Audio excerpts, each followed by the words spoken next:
Hi all. അപ്പോൾ നമ്മൾ water supply ഫുള്ളായിട്ട് ഒരു പേജിൽ എങ്ങനെ നമുക്ക് പഠിക്കാൻ നോക്കാം. അപ്പോൾ വാട്ടർ സപ്ലൈ നമ്മൾ എന്തൊക്കെ പഠിക്കും? വാട്ടർ ട്രീറ്റ്മെൻറ്റ് പഠിക്കും, population forecasting, water demand, quality parameters, miscellaneous water treatment, water distribution, water ട്രീറ്റ്മെൻറ്റിൽ തന്നെ ഡിഫറെൻറ്റ് വാട്ടർ ട്രീറ്റ്മെൻറ്റ്സ് ആയിട്ടുള്ള filtration, coagulation, flocculation, sedimentation, disinfection, അങ്ങനത്തെ കുറേ കാര്യങ്ങളാണ് നമ്മൾ പഠിക്കുന്നത്. അപ്പോൾ നമ്മൾ ഓരോന്നായിട്ട് എന്തൊക്കെയാണ് നമുക്ക് നോക്കാം. ഫസ്റ്റ് വന്നിട്ട് വാട്ടർ സപ്ലൈയിൽ നമ്മൾ പോപ്പുലേഷൻ ഫോർകാസ്റ്റിംഗ് എടുത്തു. പോപ്പുലേഷൻ ഫോർകാസ്റ്റിങ്ങിൽ അരിത്തമാറ്റിക് ഇൻക്രീസ് മെത്തേഡ് താഴ്ന്ന് നോക്കൂ കേട്ടോ.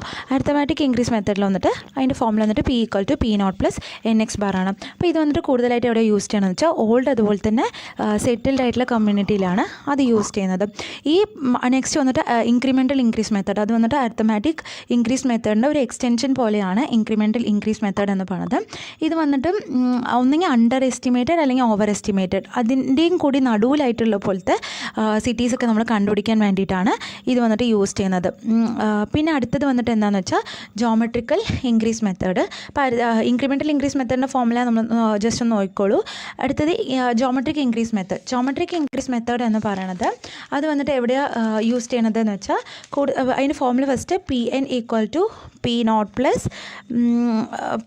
× 1 R/100 whole raise to n ആണ്. ഓർ നമുക്കത് എങ്ങനെ എഴുതാമെന്ന് വെച്ചാൽ Pn = P0 × Tn - T0 എന്ന് പറഞ്ഞിട്ട് നമുക്ക് അതിനെ എഴുതാം. അപ്പോൾ ഈ ജോമെട്രിക്കൽ ഇൻക്രീസ് മെത്തേഡിന് പ്രോബ്ലംസ് നമുക്ക് കൂടുതൽ ചോദിക്കില്ല, കാരണം അത് കാൽക്കുലേറ്റർ യൂസ് ചെയ്യാൻ ഉള്ളത് കൊണ്ട്. അപ്പോൾ ഈ ജോമെട്രിക്കൽ ഇൻക്രീസ് മെത്തേഡ് എന്ന് പറയുന്നത് എങ്ങനെയാണെന്ന് വെച്ചാൽ അതായത് യങ് കമ്മ്യൂണിറ്റിയിലാണ് കൂടുതലായിട്ട് നമ്മളിത് യൂസ് ചെയ്യണത്, ഫാസ്റ്റ് അല്ലെങ്കിൽ റാപ്പിഡ് ഗ്രോത്ത് ഉണ്ടാകുന്ന കമ്മ്യൂണിറ്റിയിൽ. അടുത്ത നെക്സ്റ്റ് വന്നിട്ട് അതിൻ്റെ കുറച്ച് എക്സ്റ്റൻഷൻ പോലെയാണ് ഈ ഡിക്രീസിങ് ഗ്രോത്ത് മെത്തേഡ് എന്ന് പറയുന്നത്. അപ്പോൾ ഡിക്രീസിങ് ഗ്രോത്ത് മെത്തേഡിൻ്റെ ഫോമുല എന്ന് പറയുന്നത് P0 = P0 × 1 R0 - D bar by 100 × 1 - R0 - 2 D bar divided by 100. അതായത് അങ്ങനത്തെ ഒരു ട്രെൻഡിൽ പോവുക. ഫസ്റ്റ് D' പിന്നെ അത് കഴിഞ്ഞിട്ട് 2D' എന്ന് പറഞ്ഞിട്ട് പിന്നെ ആ മൈനസിൻ്റെ അവിടെ ND' വരെ, അതായത് 3D', 4D' അങ്ങനത്തെ ഒരു വേരിയേഷനിലായിരിക്കും ഈ ഡിക്രീസിങ് ഗ്രോത്ത് മെത്തേഡ് എന്ന് പറയുന്നത്. ഇത് വന്നിട്ട് എങ്ങനെ നമ്മൾ യൂസ് ചെയ്യുന്നത് വെച്ചാൽ കമ്മ്യൂണിറ്റി ഏതൊക്കെ കമ്മ്യൂണിറ്റിയിലാണോ ഫാസ്റ്റ് ആയിട്ടുള്ള അപ്രോച്ച് സാച്ചുറേഷനിലേക്ക് പോകാനുള്ള ചില കമ്മ്യൂണിറ്റീസൊക്കെ ഉണ്ടാകുമല്ലോ, അപ്പോൾ അതിലേക്കാണ് നമ്മൾ ഇത് വന്നിട്ട് യൂസ് ചെയ്യാം. നെക്സ്റ്റ് ലോജിസ്റ്റിക് കർവ് മെത്തേഡിലൂടെ നമുക്ക് ഫൈൻ ചെയ്യാം. അപ്പോൾ ഈ ലോജിസ്റ്റിക് കർവ് മെത്തേഡ് ഇവിടെ എഴുതിയിട്ടുണ്ട്. അപ്പോൾ അതിൻ്റെ ജസ്റ്റ് ഫോമുല നമുക്ക് നോക്കാം. പോപ്പുലേഷൻ കണ്ടുപിടിക്കാനുള്ള ഫോമുല, ലോജിസ്റ്റിക് കർവ് വെച്ചിട്ട് കണ്ടുപിടിക്കാനുള്ള ഫോർമുല ജസ്റ്റ് നോക്കിയാൽ മതി. അടുത്തത് എന്താണെന്ന് വെച്ചാൽ വാട്ടർ ഡിമാൻഡ്. അപ്പോൾ different types of water demand ഉണ്ട് അല്ലേ. അപ്പോൾ കുറേ തരത്തിൽ, അതായത് ഡൊമസ്റ്റിക് വാട്ടർ ഡിമാൻഡിൻ്റെ നമുക്ക് ഏകദേശം 135 to 200 LPCD വരെ ഈ വാട്ടർ ഡിമാൻഡിൽ ഇമ്പോർട്ടൻ്റ്, അതായത് നമുക്ക് യൂസേജ് അത്ര ഉണ്ടാക്കാം എന്ന് പറഞ്ഞിട്ട് അത് കുറച്ച് ഇമ്പോർട്ടൻ്റ് ആയിട്ടുള്ളതാണ്. ഡൊമസ്റ്റിക് വാട്ടർ ഡിമാൻഡിൻ്റെ എത്രയാണ് എൻ്റെ വാല്യൂ എന്ന് പറയുന്നത്. അപ്പോൾ different types of water demands ഉണ്ട് അല്ലേ. അപ്പോൾ ഡൊമസ്റ്റിക് വാട്ടർ ഡിമാൻഡ് ആകാം, ഇൻഡസ്ട്രിയൽ, കൊമേഴ്ഷ്യൽ, ഇൻസ്റ്റിറ്റ്യൂഷണൽ, അതുപോലെ തന്നെ പബ്ലിക് യൂസ്, ഫയർ ഡിമാൻഡ്, അങ്ങനെ കുറേ വാട്ടർ ഡിമാൻഡ്സ് ഉണ്ട്, അതിൻ്റെ വാല്യൂസ് ഉണ്ട്. അപ്പോൾ ഈ ഫയർ ഡിമാൻഡിൽ നമുക്ക് കുറച്ച് വാല്യൂസൊക്കെ നമുക്ക് പഠിച്ചെടുക്കാൻ കുറച്ച് കഷ്ടമാണ്. അതുകൊണ്ട് ആ ഫോമുലാസ് ഞാൻ ഇവിടെ എഴുതിയിട്ടുണ്ട്. അപ്പോൾ ഫസ്റ്റ് വന്നിട്ട് കുച്ച്ലിങ്സ് ഫോമുലയാണ്, ദാറ്റ് ഇസ് Q = 3182 √P. അടുത്തത് ഫ്രീമാൻസ് ഫോമുല, തേർഡ് വൺ ഉണ്ട്. ഫ്രീമാൻസ് ഫോമുല എന്ന് പറയുന്നത് Q = 1136 × P/5 + 10. അടുത്ത national board of this fire demand, അതായത് റൈറ്റേഴ്സ് ഫോമുല എന്ന് പറയുന്നത് Q = 4637 × 1 - 0.012 √P. പിന്നെ ഒരു ഫോമുലയും കൂടിയുണ്ട്, ബസ്റ്റൻസ് ഫോമുല എന്ന് പറയുന്നത്. അത് Q = 5663 √P ആണ്. അടുത്തത് ഈ ബസ്റ്റൻസ് ഫോമുലയിൽ P എന്ന് പറയുന്നത് നമ്മൾ പോപ്പുലേഷൻ വന്നിട്ട് തൗസൻഡ്സിലാണ് നമ്മൾ എപ്പോഴും മെൻഷൻ ചെയ്യുള്ളൂ. അടുത്ത ക്വാളിറ്റി കൺട്രോളിലെ ക്വാളിറ്റി പാരാമീറ്റേഴ്സാണ്. ക്വാളിറ്റി പാരാമീറ്റേഴ്സിന് നമുക്ക് ഡിഫറെൻറ്റ് പാരാമീറ്റേഴ്സ് നോക്കാം. ഫിസിക്കൽ, കെമിക്കൽ, അതുപോലെ തന്നെ ബയോളജിക്കൽ, ഇങ്ങനത്തെ 3 പാരാമീറ്റേഴ്സാണ് നമ്മൾ ക്വാളിറ്റി പാരാമീറ്റേഴ്സിൽ നമ്മൾ പഠിക്കാറുള്ളത്. അപ്പോൾ ഫിസിക്കൽ പാരാമീറ്റേഴ്സിൽ എന്തൊക്കെയുണ്ട്? Turbidity, colour, taste and odour, ടെമ്പറേച്ചറാണ്. അപ്പോൾ ടർബിഡിറ്റി ഏകദേശം 5 to 10 ടർബിഡിറ്റി യൂണിറ്റ് വരെ ആയിരിക്കും അതിൻ്റെ ഡിസൈറബിൾ ആയിട്ടുള്ള ക്വാണ്ടിറ്റി എന്ന് പറയുന്നത്. ഇത് ഇത്ര വാല്യൂ വരെ ആയിരിക്കും അത് നമുക്ക് യൂസ് ചെയ്യാമെന്ന് പറഞ്ഞിട്ട്. 5 എന്ന് പറയുന്നത് പെർമിസിബിൾ ആണ്. 10 എന്ന് പറയുന്നത് ടോളറബിൾ ആയിട്ടുള്ള ലിമിറ്റാണ്. അപ്പോൾ ടർബിഡിറ്റി എന്ന് പറയുന്നത് എന്താണ്? നമ്മുടെ വാട്ടറിൽ പ്രസൻറ്റ് ചെയ്ത പാർട്ടിക്കിൾസിൻ്റെ റെസിസ്റ്റൻസ് ഓഫർ ചെയ്യുന്നതിൻ്റെ മെഷറിനെയാണ് നമ്മുടെ ടർബിഡിറ്റി എന്ന് പറയുന്നത്. അതായത് ലൈറ്റ് പാസ് ചെയ്യുമ്പോൾ എത്ര അതിന് റെസിസ്റ്റൻസ് ഉണ്ടാക്കുന്നു, അല്ലെങ്കിൽ ഒപ്പാക്നെസ് എന്ന് പറഞ്ഞാൽ ഒപ്പാക്നെസ് മെഷർ ചെയ്യുന്നതാണ് ടർബിഡിറ്റി എന്ന് പറയുന്നത്. അത് മെഷർ ചെയ്യുന്നത് കുറേ ടൈപ്സ്, അതായത് അബ്സോർപ്ഷൻ വഴി അതുപോലെ തന്നെ സ്കാറ്ററിങ് വഴിയും, ഇത് രണ്ടും വഴി നമുക്ക് മെഷർ ചെയ്യാൻ സാധിക്കും ടർബിഡിറ്റിനെ. അപ്പോൾ അബ്സോർപ്ഷൻ വഴി മെഷർ ചെയ്യണത് ഏതൊക്കെയാണെന്ന് വെച്ചാൽ ഈ ജാക്സൺ ടർബിഡി റോഡ്, ജാക്സൺ ടർബിഡി മീറ്റർ എന്ന് പറയുന്നത്, ബെയിലീസ് ടർബിഡി മീറ്റർ, അതുപോലെ തന്നെ നെഫാലോമീറ്റർ എന്ന് പറയുന്നത് ആ റോസിൽ എഴുതിയിട്ടില്ലേ, അതൊക്കെയാണ് കേട്ടോ. അപ്പോൾ ഈ ജാക്സൺ ടർബിഡി മീറ്ററിൽ അത് വന്നിട്ട് ടർബിഡി റോഡ് എന്ന് പറഞ്ഞത് ഫീൽഡിൽ നമ്മൾ മെഷർ ചെയ്യണം. റോഡ് പോലെ ഉണ്ടാകും, അത് നമ്മൾ വെള്ളത്തിൽ ഇൻസേർട്ട് ചെയ്യുമ്പോൾ ആ റോഡിൽ എത്ര വാല്യൂ ആണ് കിട്ടുന്നത്, അതാണ് ഈ ടർബിഡി റോഡ് എന്ന് പറയുന്നത്. അടുത്തത് ദിസ് ഈസ് ടർബിഡി മീറ്റർ എന്ന് പറയുന്നത് ഹൈ ടർബിഡിറ്റി, അതായത് അതിലേക്കാണ് നമുക്ക് മെഷർ ചെയ്യണത്. അതായത് ഗ്രേറ്റർ ദാൻ 25 JTU, അത്ര ടർബിഡിറ്റി. ജാക്സൺ JTU എന്ന് പറയുമ്പോൾ ജാക്സൺ ടർബിഡി യൂണിറ്റ് ആണ്. അപ്പോൾ അത് ലെസ് ദാൻ 25 ടർബിഡിറ്റി യൂണിറ്റ് നമുക്ക് മെഷർ ചെയ്യാൻ സാധിക്കില്ല. അടുത്ത ബെയിലീസ് ടർബിഡി മീറ്റർ എന്ന് പറയുന്നത് ലോ ടർബിഡിറ്റി യൂണിറ്റ് മെഷർ ചെയ്യാൻ, അതായത് 0 to 5 വരെ ഉള്ളതൊക്കെ, അതായത് ലെസ് ദാൻ 1 ഒക്കെ നമുക്ക് മെഷർ ചെയ്യാം. നെഫാലോമീറ്റർ എന്ന് പറയുന്നത് എന്താണെന്ന് വെച്ചാൽ, നെഫാലോമീറ്റർ വന്നിട്ട് ലൈറ്റ് സ്കാറ്ററിങ് വഴി നമ്മൾ കണ്ടുപിടിക്കാനുള്ളതാണ്. അപ്പോൾ ഇപ്പോൾ ഞാൻ മെൻഷൻ ചെയ്ത ഈ ഇൻസ്ട്രുമെൻറ്റ്സ് ഒക്കെ വന്നിട്ട് ഇപ്പോൾ നമ്മൾ കൂടുതലായിട്ട് ഉപയോഗിക്കാറില്ല. അപ്പോൾ നമ്മൾ കൂടുതലായിട്ട് ഇപ്പോൾ യൂസ് ചെയ്യുന്നത് നെഫാലോമീറ്റർ എന്ന് പറയുന്നതാണ്. ഈ നെഫാലോമീറ്റർ എന്ന് പറയുന്നത് 90 ഡിഗ്രി സ്കാറ്ററിങ് എന്ന് പറയുന്ന ഈ പ്രിൻസിപ്പലിലൂടെ മെഷർ ചെയ്യുന്ന ഒരു ഡിവൈസാണ് കേട്ടോ. അടുത്തത് ഓർഡർ ആൻഡ് ടേസ്റ്റ്, അത് നമ്മൾ ഓസ്മോസ്കോപ്പ് കൂടെയാണ് ഓർഡർ വന്നിട്ട് മെഷർ ചെയ്യണത്. അതിൽ ത്രിഷോൾഡ് ഓർഡർ നമ്പർ നമുക്ക് കണ്ടുപിടിക്കാം. That is threshold order number കണ്ടുപിടിക്കാനുള്ള ഫോർമുല ഉണ്ട്. അടുത്ത കളർ വന്നിട്ട് മെഷർ ചെയ്യണത് ടിൻറ്റോമീറ്ററാണ്. ടിൻറ്റോമീറ്ററിൻ്റെ അത് എന്തായിരിക്കും എന്ന് വെച്ചാൽ ലെസ് ദാൻ 20 കളറിങ് യൂണിറ്റ് ആയിരിക്കണം അതിൻ്റെ വാല്യൂ എന്ന് പറയുന്നത്. പിന്നെ ടെമ്പറേച്ചർ 10 to 25 ഡിഗ്രി സെൽഷ്യസ്. അടുത്ത കെമിക്കൽ പാരാമീറ്റേഴ്സ് ഉണ്ടല്ലോ. കെമിക്കൽ പാരാമീറ്റേഴ്സിൽ alkalinity, pH, hardness, chloride, dissolved oxygen, fluorides, ഇതൊക്കെ വരും. അതിൽ ആൽക്കലിനിറ്റിയിൽ വന്നിട്ട് എന്തൊക്കെയാണെന്ന് വെച്ചാൽ, ഫസ്റ്റ് ആൽക്കലിനിറ്റി ഡിസൈറബിൾ എന്ന് പറയുമ്പോൾ less than or equal to 200 mg/L ആയിരിക്കണം. അടുത്ത കെമിക്കൽ ടോട്ടൽ സോളിഡ്സ് വരുന്നുണ്ട്, അത് ഞാനിതിൽ ഇൻക്ലൂഡ് ആക്കിയിട്ടില്ല. ഇതൊക്കെയാണ് ഏറ്റവും ഇമ്പോർട്ടൻ്റ് ആയിട്ടുള്ളത്. അപ്പോൾ ആൽക്കലിനിറ്റിയിൽ ടോട്ടൽ ആൽക്കലിനിറ്റി കണ്ടുപിടിക്കാനുള്ള പ്രോബ്ലംസ് നമുക്ക് ചോദിക്കാറുണ്ട്. അപ്പോൾ ടോട്ടൽ ആൽക്കലിനിറ്റി mg/L കണ്ടുപിടിക്കുകയാണെങ്കിൽ OH- into 50 divided by 17 plus CO3 2- into 50 divided by 30 plus HCO3 into 50 divided by 61. ഇതിൽ നമ്മൾ കൂടുതലും OH- നെഗ്ലക്റ്റ് ചെയ്യാറാണ് പതിവ്. അപ്പോൾ ആ OH- തന്നോന്ന് വെച്ചാൽ ചോദിക്കുക, അല്ലെങ്കിൽ ഈ CO3 കാർബണേറ്റ്സും അതുപോലെ തന്നെ ബൈകാർബണേറ്റ്സിൻ്റെ മാത്രം നോക്കിയാൽ മതി. അപ്പോൾ ഈ അതായത് ക്വസ്റ്റ്യനിൽ വന്നിട്ട് മില്ലി ഇക്വാലൻറ്റ് പെർ ലിറ്ററിലാണെങ്കിൽ അതിൻ്റെ താഴെയുള്ള ഫോർമുല യൂസ് ചെയ്താൽ മതി. OH- ഇൻറ്റു 50 പ്ലസ് ആ ഫോർമുല യൂസ് ചെയ്താൽ മതി. പിന്നെ അടുത്തത് ഈ ആൽക്കലിനിറ്റി കണ്ടുപിടിക്കുക ടൈട്രോമെട്രി യൂസ് ചെയ്തിട്ടാണ് നമ്മൾ ആൽക്കലിനിറ്റി കണ്ടുപിടിക്കുക. അപ്പോൾ അതിൽ നമ്മൾ യൂസ് ചെയ്യുന്ന ടൈട്രൻറ്റ് എന്ന് പറയുന്നത് ടൈട്രൻ 0.02 നോർമാലിറ്റി H2SO4 ആയിരിക്കും. ഇൻഡിക്കേറ്റേഴ്സ് ഫിനോഫ്തലിൻ, മീഥൈൽ ഓറഞ്ച് ആയിരിക്കും. അടുത്ത pH വന്നിട്ട് 6.5 മുതൽ 8.5 ആയിരിക്കും നോർമൽ ആയിട്ടൊരു വാട്ടറിൻ്റെ pH എന്ന് പറയുന്നത്.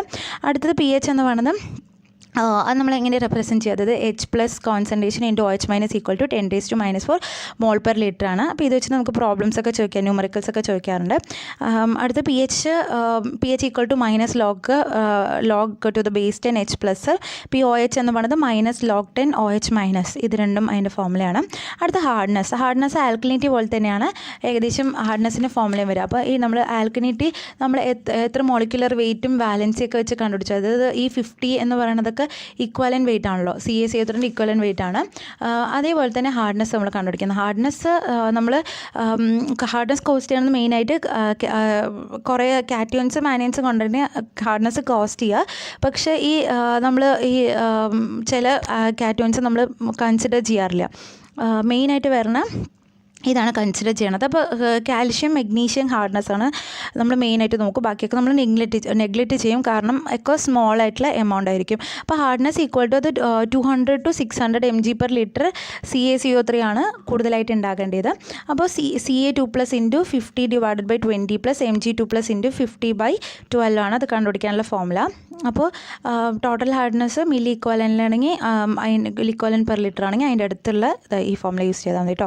അടുത്തത് ടോട്ടൽ ഹാർഡ്നെസ് എന്ന് പറയുന്നത് carbonate hardness plus non carbonate hardness ആണ്. ഇപ്പോൾ നമുക്ക് നമ്മൾ പ്രോബ്ലം സോൾവ് ചെയ്യുമ്പോൾ total hardness greater than total alkalinity ആണ് കിട്ടിയെന്ന് വെച്ചാൽ carbonate hardness equal to total alkalinity എന്ന് പറഞ്ഞിട്ട് non carbonate hardness equal to total hardness minus carbonate hardness, അത് റിലേറ്റഡ് ആയിട്ടുള്ള പ്രോബ്ലംസ് ചോദിക്കാറുണ്ട്. അതേപോലെ തന്നെ total hardness less than or equal to total alkalinity ആണെങ്കിൽ ഇത് carbonate hardness equal to total hardness, non carbonate hardness equal to 0. അടുത്തതും chlorates എന്ന് പറയുമ്പോൾ less than or equal to 250 mg/L ആയിരിക്കും. അതും ടൈട്രൻ്റ് ഇൻഡിക്കേറ്റർ തന്നുണ്ട്. അതുപോലെ തന്നെ ഡിസോൾഡ് ഓക്സിജൻ വിങ്ക്ലെസ് മെത്തേഡ് കൂടെ അതിൻ്റെയും ടൈട്രൻ്റ് ഇൻഡിക്കേറ്റർ തന്നുണ്ട്. പിന്നെ അത് കഴിഞ്ഞ് ഫ്ലൂറൈഡ് എന്ന് പറയുമ്പോൾ അത് അതിൻ്റെ ഡിസൈറബിളും അതുപോലെ തന്നെ ഡിസൈറബിളും ടോളറേറ്റും 1 to 1.5 mg/L ആണ്. ലെസ് ദാൻ 1 ppm അയച്ചാൽ ഡെൻ്റൽ കാവിറ്റീസ് വരും. ഗ്രേറ്റർ ദാൻ 1.5 ppm ആണെങ്കിൽ ഫ്ലൂറോസിസ് വരും. അടുത്തത് നൈട്രജൻ കമ്പൗണ്ട്സ്, കുറേ തരത്തിലുള്ള നൈട്രജൻ കമ്പൗണ്ട്സ് ആയിട്ട് ഉണ്ട്. അതായത് ഡിഫറെൻറ്റ് നൈട്രജൻ കോമ്പൗണ്ട്സും അതിൻ്റെ ഡിസൈറബിൾ ആയിട്ടുള്ള എത്ര വാല്യൂ വരെ ഉണ്ടാകാം എന്ന് പറഞ്ഞിട്ട് ഉള്ളതുണ്ട്. ഇപ്പോൾ നൈട്രജൻ ഇതിൽ വന്നിട്ട് ഗ്രേറ്റർ ദാൻ 45 mg/L നൈട്രേറ്റ് എന്ന് പറഞ്ഞാൽ ഈ നൈട്രേറ്റ്സ് ഉണ്ടല്ലോ, ഈ നൈട്രജൻ കോമ്പൗണ്ട്സിൻ്റെ ഒരു ഇതാണ് നൈട്രേറ്റ്സ് എന്ന് പറയുന്നത്. അത് 45 mg/L കൂടുതലായി എന്ന് വെച്ചാൽ മെത്തമോഗ്ലോബിനിമിയ എന്ന് പറഞ്ഞ ഒരു അസുഖം വരും. അടുത്ത ബയോളജിക്കൽ ആയിട്ടുള്ള പാരാമീറ്റേഴ്സ് എന്ന് പറയുന്നത് അതായത് നമ്മൾ വാട്ടർ വന്നിട്ട് സപ്ലൈ ചെയ്യുന്ന സമയം വന്നിട്ട് അതിൽ കെമിക്കൽസ് ഒന്നും ഉണ്ടാകാൻ പാടില്ല അല്ലേ. അപ്പോൾ മൈക്രോ ഓർഗാനിസംസിൻ്റെ പ്രസൻസ് നമ്മൾ കണ്ടുപിടിക്കാൻ വേണ്ടിയിട്ടാണ് നമ്മളിത് ഒരു മൈക്രോബിയൽ എക്സാമിനേഷൻ ഓഫ് ദിസ് വാട്ടറിന് വേണ്ടിയിട്ടാണ് നമ്മൾ ഇത് യൂസ് ചെയ്യുന്നത്. അപ്പോൾ അത് 2 തരത്തിലുണ്ട്, ക്വാളിറ്റേറ്റീവ് അതുപോലെ തന്നെ ക്വാണ്ടിറ്റേറ്റീവ് ടെസ്റ്റ് എന്ന് പറഞ്ഞാൽ 2 തരത്തിലുണ്ട്. ക്വാളിറ്റേറ്റീവിൽ വരുന്നതാണ് പ്ലേറ്റ് കൗണ്ട് മെത്തേഡും അതുപോലെ തന്നെ മെംബ്രെയിൻ ഫിൽട്ടർ ടെക്നിക്കും. പ്ലേറ്റ് കൗണ്ട് മെത്തേഡിൽ നമ്മൾ ജസ്റ്റ് പെട്രി ഡിഷിൽ 37 ഡിഗ്രി സെൽഷ്യസിൽ 24 hours ഇൻക്യുബേറ്റ് ചെയ്യുന്നു. അത് കഴിഞ്ഞ് ഡോട്ട്സ് ഡിറ്റക്റ്റ് ആകുന്നുണ്ടോ ഡോട്ട്സ് ഡിറ്റക്റ്റ് ആകുന്നില്ലയോ എന്ന് പറഞ്ഞിട്ട് നോക്കി. ഡോട്ട്സ് ഡിറ്റക്റ്റ് ആകണമെങ്കിൽ ഓർഗാനിസം പ്രസൻ്റ് ആണ്. ഡോട്ട്സ് ആബ്സെൻ്റ് ആണ്, അതായത് ഡിറ്റക്റ്റ് ആയി എന്ന് വെച്ചാൽ ഓർഗാനിസം വന്നിട്ട് ആയിട്ടില്ലെങ്കിൽ ഓർഗാനിസംസ് ആബ്സെൻ്റ് ആണ്. അപ്പോൾ ഡോട്ട്സ് വെച്ചിട്ട് നോക്കുക, അതാണ് പ്ലേറ്റ് കൗണ്ട് മെത്തേഡ് എന്ന് പറയുന്നത്. പിന്നെ മെംബ്രെയിൻ ഫിൽട്ടർ ടെക്നിക്സ് എന്ന് പറയുന്നത് ഒരു മെംബ്രെയിൻ വന്നിട്ട് എടുത്തു, അതിൽ വന്നിട്ട് വാട്ടർ സാമ്പിൾ, അതിൽ ഫുഡ് കൊണ്ട് കോച്ച് ചെയ്തിട്ട് നമ്മളത് എന്ത് ചെയ്തു, ഇൻക്യുബേറ്റ് ചെയ്തിട്ട് ഈ പ്രസൻ്റ് ആണോ ആബ്സെൻ്റ് ആണോ, മൈക്രോ ഓർഗാനിസം പ്രസൻ്റ് ആണോ ആബ്സെൻ്റ് ആണോ എന്ന് പറഞ്ഞിട്ട് നമുക്ക് നോക്കാം. അതാണ് മെംബ്രെയിൻ ഫിൽട്ടർ ടെക്നിക്ക് എന്ന് പറയുന്നത്. പിന്നെ ക്വാണ്ടിറ്റേറ്റീവ് ടെസ്റ്റിൽ ഈക്കോളി ടെസ്റ്റ് വരും. ഈക്കോളി ടെസ്റ്റ് വന്നിട്ട് ഈക്കോളി എന്ന് പറയുന്നത് ഒരു ബാക്ടീരിയ ആണ്, അതായത് മൈക്രോ ഓർഗാനിസം പ്രസൻ്റ് ആണോ ആബ്സെൻ്റ് ആണോ നോക്കാൻ വേണ്ടിയിട്ടുള്ളൊരു ഓർഗാനിസമാണ്. അതിന് ഇൻഡിക്കേറ്റർ ഓർഗാനിസം എന്നാണ് പറയുക. അതായത് നമുക്ക് പ്രസൻ്റ് ആണോ ആബ്സെൻ്റ് ആണോ നോക്കാൻ വേണ്ടി. അപ്പോൾ ഈക്കോളി ടെസ്റ്റ് എന്ന് പറയുന്നത് ഈ മൾട്ടിപ്പിൾ ട്യൂബ് ഫെർമെൻറ്റേഷൻ ടെസ്റ്റാണ്. അത് വന്നിട്ട് 3 ഇതിലാണുള്ളത്, presumptive test, confirmative, completed test എന്ന് പറഞ്ഞിട്ട് 3 തരത്തിലുള്ളത്. അപ്പോൾ നമ്മൾ ലാസ്റ്റ് ഈക്കോളി ടെസ്റ്റ് ചെയ്ത് കഴിഞ്ഞിട്ട്, അതായത് ഒരു ഫെർമെൻറ്റേഷൻ ട്യൂബ് എടുത്തിട്ട് 100 ml fermentation tube, test tube പോലെ അത് കാണാണ്ടാവുക, അതെടുത്തിട്ട് ഫുഡ് എന്താണെന്ന് വെച്ചാൽ ലാക്ടോസ് അതിന് കൊടുത്തു. അതായത് നമ്മൾ ബാക്ടീരിയനെ വളരാൻ വേണ്ടിയിട്ട് അതിൽ നമ്മൾ അനുവദിച്ചു കൊടുക്കുക. എന്നിട്ട് നമ്മൾ അതിൻ്റെ പ്രസൻസ് ആബ്സെൻസ് നോക്കിയിട്ട് കൺഫർമേഷൻ ചെയ്യും. അപ്പോൾ അതിൽ ഗ്യാസ് ബബിൾസ് ഫോം ചെയ്തു എന്ന് വെച്ചാൽ, അതായത് ആഫ്റ്റർ ഇൻക്യുബേഷൻ ചെയ്ത് കഴിഞ്ഞതിന് ശേഷം ഗ്യാസ് ബബിൾസ് ഉണ്ടായി എന്ന് വെച്ചാൽ അത് പോസിറ്റീവ് ടെസ്റ്റാണ്. ഗ്യാസ് ബബിൾസ് ഇല്ലെങ്കിൽ അത് നെഗറ്റീവ് ടെസ്റ്റാണ്. അപ്പോൾ പോസിറ്റീവ് ടെസ്റ്റ് എന്ന് പറയുമ്പോൾ ഈക്കോളി പ്രസൻ്റ് ആണ്, നെഗറ്റീവ് എന്ന് പറയുന്നത് ഈക്കോളി ആബ്സെൻ്റ് എന്നാണ് അർത്ഥം. അടുത്തത് ഈക്കോളി ഇൻഡെക്സ് എന്ന് പറയുന്നത് MPN ടെസ്റ്റ് എങ്ങനെയാണ്, ഇത് ജസ്റ്റ് മെൻഷൻ ചെയ്തിട്ടുണ്ട്. ഇപ്പോൾ ഞാൻ പറഞ്ഞൊക്കെയാണ് അതിൽ മെൻഷൻ ചെയ്തിരിക്കുന്നത് ബയോളജിക്കലിൽ. അടുത്തത് MPN എന്ന് പറയുന്നത് ഈക്വളി ഇൻഡെക്സ് കണ്ടുപിടിക്കുന്നത് എന്താണെന്ന് വെച്ചാൽ, എങ്ങനെ കണ്ടുപിടിക്കുകയെന്ന് വെച്ചാൽ നമ്മൾ കുറച്ച് നമ്മുടെ കയ്യിൽ സാമ്പിൾ ഉണ്ടെന്ന് വെച്ചോളൂ. അപ്പോൾ അതിൽ ആ സാമ്പിൾസിൽ നമുക്ക് എപ്പോഴാണ് ഏത് സ്മോളസ്റ്റ് ക്വാണ്ടിറ്റിയിലാണോ പോസിറ്റീവായിട്ടുള്ള വാല്യൂസ് ഉള്ളത്, അതായത് നമ്മൾ കുറേ ഡൈല്യൂഷൻ ചെയ്തു. ഇപ്പോൾ example 100 ml, 10 ml, 1 ml, 0.1, 0.001, 0.001 ml, അങ്ങനെ കുറേ ml നമ്മൾ ഡൈല്യൂഷൻ ചെയ്യുമ്പോൾ ഏത് സാമ്പിളിലാണോ പോസിറ്റീവ് വാല്യൂ കാണിക്കുന്നത്, ഏത് സ്മോളസ്റ്റ് വാല്യൂയിലാണോ പോസിറ്റീവ് കാണിക്കുന്നത്, അതിനാണ് ഈക്വൽ ഇൻഡെക്സ് എന്ന് പറയുക. നെക്സ്റ്റ് മോസ്റ്റ് പ്രോബബിൾ നമ്പർ, അതും അതിൽ ബാക്ടീരിയ ഡെൻസിറ്റി കണ്ടുപിടിക്കാനാണ് ആ സാമ്പിളത്തെ. അപ്പോൾ നമ്മുടെ ക്വാളിറ്റി പാരാമീറ്റേഴ്സ് ഫുള്ളായിട്ട് കഴിഞ്ഞു. നെക്സ്റ്റ് എന്താണെന്ന് വെച്ചാൽ വാട്ടർ ട്രീറ്റ്മെൻറ്റിലേക്ക് പോകാം അല്ലേ. അടുത്ത വാട്ടർ ട്രീറ്റ്മെൻറ്റ് എന്ന് പറയുമ്പോൾ അതിലെന്തൊക്കെ ഇൻക്ലൂഡ് ചെയ്തു എന്ന് വെച്ചാൽ ഫസ്റ്റ് സെഡിമെൻറ്റേഷൻ, കുറേ വാട്ടർ ട്രീറ്റ്മെൻറ്റ് ഉണ്ടല്ലോ. സെഡിമെൻറ്റേഷൻ, കോയാഗുലേഷൻ, ഫ്ലക്ലേഷൻ, ഫിൽട്രേഷൻ, ഡിസ്ഇൻഫെക്ഷൻ, കുറേ തരത്തിലുണ്ട്. അതിൽ ഈ സെഡിമെൻറ്റേഷനിൽ അതിൻ്റെ ജസ്റ്റ് 2 ഇതിലായിട്ട് സെഡിമെൻറ്റേഷൻ്റെ ഡിസൈനിൽ നമ്മൾ 4 പാരാമീറ്റേഴ്സ് വെച്ചിട്ടാണ് നമ്മൾ ഡിസൈൻ ചെയ്യുക. ഫസ്റ്റ് വന്നിട്ട് ഈ സർഫസ് ലോഡിംഗ് റേറ്റ്, അതുപോലത്തെ detention time, flow velocity, weir loading rate എന്ന് പറയുന്നത്. അപ്പോൾ ഇത് 4 ജസ്റ്റ് ഫോർമുലയാണ്. സർഫസ് ലോഡിംഗ് റേറ്റ് എന്ന് പറയുമ്പോൾ V0 = Q / AS. അപ്പോൾ അതായത് നമ്മളിപ്പോൾ പാർട്ടിക്കിൾ വന്നിട്ട് അതിൽ ക്യാപ്ചർ ആകാൻ പറ്റില്ല എന്ന് എങ്ങനെയാണ് നോക്കുന്നത് വെച്ചാൽ, അപ്പോൾ VS VO എന്ന് പറയുന്നത് സെറ്റിലിംഗ് വെലോസിറ്റിയാണ്. VO എന്ന് പറയുന്നത് അതായത് ഈ സർഫസ് ലോഡിംഗ് റേറ്റ് ആണ്. അപ്പോൾ അത് VS > VO ആണെങ്കിൽ പാർട്ടിക്കിൾ ക്യാപ്ചർ ചെയ്യാൻ പറ്റും, അല്ലെങ്കിൽ ചെയ്യാൻ പറ്റില്ല. അപ്പോൾ അതാണ് അടുത്തതും. അതേപോലെ തന്നെ ഡിറ്റൻഷൻ ടൈം നോക്കി. ഡിറ്റൻഷൻ ടൈം റെക്ടാങ്കുലർ ടാങ്കിനും സർക്കുലറിനും ഡിഫറെൻ്റ് ആണ്. പിന്നെ അടുത്ത് ഫ്ലോ വെലോസിറ്റി, രണ്ടെണ്ണത്തിനും ഫ്ലോ വെലോസിറ്റി തന്നിട്ടുണ്ട്. VH എന്ന് പറയുന്നത് എന്താണെന്ന് വെച്ചാൽ റെക്ടാങ്കുലറിൻ്റെ ആയതുകൊണ്ട് ഹൊറിസോണ്ടൽ വെലോസിറ്റി എന്ന് പറയുന്നത്, VR ആയതുകൊണ്ട് റേഡിയൽ വെലോസിറ്റി ആയിട്ട് നമ്മൾ എടുത്ത്, കാരണം സർക്കുലർ ആണല്ലോ അതുകൊണ്ട്. Next this is weir loading rate, അത് കണ്ടുപിടിച്ചു. അടുത്ത ഈ സൈഡിൽ തിയറി ഓഫ് സെഡിമെൻറ്റേഷൻ നമ്മൾ സ്റ്റോക്സ് ലോ യൂസ് ചെയ്തിട്ട് ഈ ഫോമുല പഠിച്ച് വയ്ക്കാനുള്ള സ്റ്റോക്സ് ലോൻ്റെ പിന്നെ ഡിഫറെൻറ്റ് ഫോമുലാസ്, അതായത് സെറ്റിലിംഗ് വെലോസിറ്റി കണ്ടുപിടിക്കാനുള്ള ഫോമുലാസാണ് ഇവിടെ കൊടുത്തിരിക്കുന്നത്. പിന്നെ അടുത്തത് കോയാഗുലേഷൻസ് വന്നിട്ട് എന്തിനാന്ന് വെച്ചാൽ, നമ്മൾ ഈ ചാർജ്ഡ് പാർട്ടിക്കിൾസ് ഉണ്ടല്ലോ, ചാർജ്ഡ് പാർട്ടിക്കിൾസ് വെച്ചിട്ട് നമ്മൾ നെക്സ്റ്റ് വാട്ടറിൻ്റെ അടുത്ത പ്രോസസ്സാണ്, അതായത് അടുത്ത വാട്ടർ ട്രീറ്റ്മെൻറ്റ് എന്ന് പറയുന്നതാണ് ഈ കോയാഗുലേഷൻ എന്ന് പറയുന്നത്. അടുത്ത ഈ കോയാഗുലേഷനിൽ വന്നിട്ട് നമ്മൾ ഡിഫറെൻറ്റ് കോയാഗുലൻസ് ആഡ് ചെയ്തിട്ടാണ് ഈ കോയാഗുലേഷൻ ഇത് ചെയ്യുന്നത്. അപ്പോൾ അതൊരു സ്റ്റേൺ ലെയർ, അതിൻ്റെ ഒരു മെക്കാനിസം ഉണ്ട്. അതിപ്പോൾ ഇവിടെ മെൻഷൻ ചെയ്തിട്ടില്ല. ആ മെക്കാനിസം എന്താണെന്ന് വെച്ചാൽ ഡിഫ്യൂസ് ലെയറൊക്കെ വെച്ചിട്ട് പോസിറ്റീവ് നെഗറ്റീവ് ചാർജ് വെച്ചിട്ട് കൊളോയിഡൽ പാർട്ടിക്കിൾസിനെ റിമൂവ് ചെയ്യണത്. അതിവിടെ ഞാൻ മെൻഷൻ ചെയ്തിട്ടില്ല. ഞാൻ ഫസ്റ്റ് ഇതിൽ ഇമ്പോർട്ടൻ്റ് ആയിട്ടുള്ള മാത്രമേ മെൻഷൻ ചെയ്തിട്ടുള്ളൂ. അപ്പോൾ ഡിഫറെൻറ്റ് കോയാഗുലൻസ് ഉണ്ട്. അതിൽ നമ്മൾ ഏറ്റവും ഇമ്പോർട്ടൻ്റ് ആയിട്ട് യൂസ് ചെയ്യുന്ന കോയാഗുലൻസ് എന്ന് പറയുന്നത് എന്താണെന്ന് വെച്ചാൽ ആലോ ആണ്. അപ്പോൾ ഈ കോയാഗുലൻസ് എന്ന് പറയുന്നത് എന്താണെന്ന് വെച്ചാൽ അതൊരു കെമിക്കൽ സബ്സ്റ്റൻസസ് ആണ് വാട്ടറിൽ ആഡ് ചെയ്യുന്നത്. അപ്പോൾ കോമൺ ആയിട്ടുള്ള കോയാഗുലൻസ് എന്ന് പറയുന്നത് അതൊരു ചാർജ്ഡ് ആയിട്ടുള്ള പാർട്ടിക്കിൾസ് ആയിരിക്കും. അപ്പം ഈ 4 കോയാഗുലൻസും ആഡ് ചെയ്തിട്ട് ഇത് പറഞ്ഞിട്ടുണ്ട്.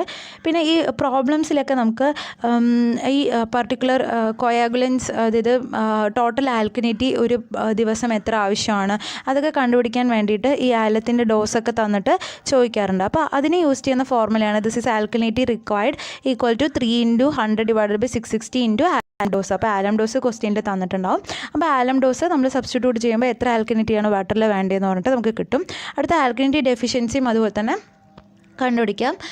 നെക്സ്റ്റ് പിന്നെ ക്വസ്റ്റ്യനിൽ വേറെ എന്തൊക്കെ ചോദിക്കുമെന്ന് വെച്ചാൽ ടോട്ടൽ ക്വാണ്ടിറ്റി എത്ര റിക്വയർ ചെയ്യണം, ടോട്ടൽ ക്വിക്ലൈം എത്ര റിക്വയർ ചെയ്യണം. അപ്പോൾ ഇത് വെച്ചിട്ട് ഏകദേശം നമുക്ക് കണ്ടുപിടിക്കാൻ സാധിക്കും. നെക്സ്റ്റ് എന്താണെന്ന് വെച്ചാൽ ഫ്ലോക്കുലേഷൻ, അടുത്ത പ്രോസസ്സ് അല്ലെങ്കിൽ അടുത്ത വാട്ടർ ട്രീറ്റ്മെൻറ്റ് എന്ന് പറയുന്നത് ഫ്ലോക്കുലേഷൻ ആണ്. ഫ്ലോക്കുലേഷൻ എന്താണെന്ന് വെച്ചാൽ നമ്മൾ അതിൻ്റെ 2 തരത്തിൽ ഫ്ലോക്കുലേഷനിൽ ഇമ്പോർട്ടൻ്റ് ആയിട്ടുള്ള പഠിക്കാനുള്ളത് നമ്മൾ വെലോസിറ്റി ഗ്രേഡിയൻറ്റ്, അതിൻ്റെ formula that is D' = P / mu ആ ഫോമുല പഠിച്ചാൽ മതി. അടുത്തത് പിന്നെ താഴെ സർഫസ് ഏരിയ, ഫ്ലോക്കുലേറ്ററിൻ്റെ സർഫസ് ഏരിയ, ഫ്ലോക്കുലേഷൻ പഠിക്കുക. പിന്നെ എന്താണെന്ന് വെച്ചാൽ ഈ ഫ്ലോക്കുലേഷനിൽ വന്നിട്ടും എന്താണെന്ന് വെച്ചാൽ നമ്മൾ വാട്ടർ എന്ത് ചെയ്തു, കോയാഗുലേഷൻ കഴിഞ്ഞിട്ട് നമ്മൾ പിന്നെ ദൂരേക്ക് നമുക്ക് അയക്കണ്ടേ. അപ്പോൾ പിന്നെ എന്ത് ചെയ്തു, അപ്പോൾ നമുക്ക് അത് ദിവസം യൂസ് ചെയ്യാൻ വേണ്ടിയിട്ടാണ് നമ്മൾ ഫ്ലോക്കുലേറ്റർ യൂസ് ചെയ്യുന്നത്.